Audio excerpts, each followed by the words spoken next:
Moi, je suis quand même un partisan des énergies renouvelables depuis toujours. J'ai une position personnelle sur le solaire au sol et que je ne suis pas favorable pour des raisons personnelles.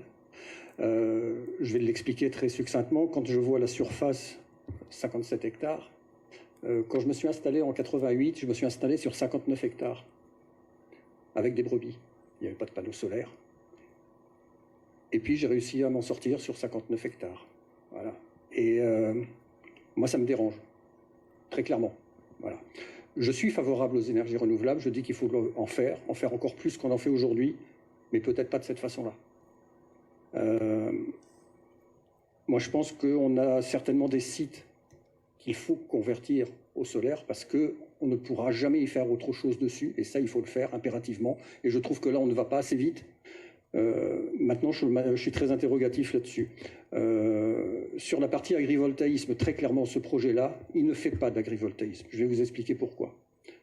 1 hectare de panneaux solaires classiques, ce qu'on voit un peu partout.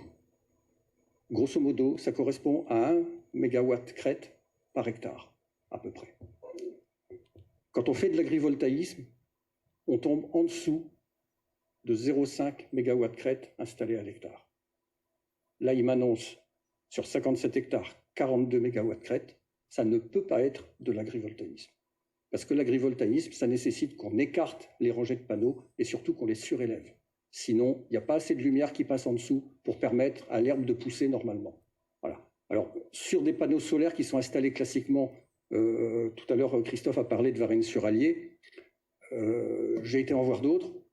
Très clairement, les 2 premières années, il y a encore un peu d'herbe. Mais à partir de la 5e, ce qui reste, c'est que des mauvaises herbes et une végétation que les moutons ne veulent pas manger. Voilà, il faut être très clair.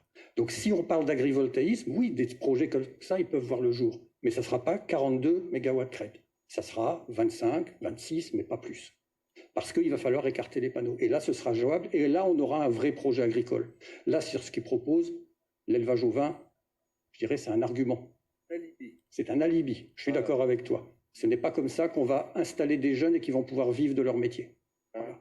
Donc moi, personnellement, je voterai contre ce projet-là. Ça n'engage pas les autres membres, mais à titre personnel, je voterai contre.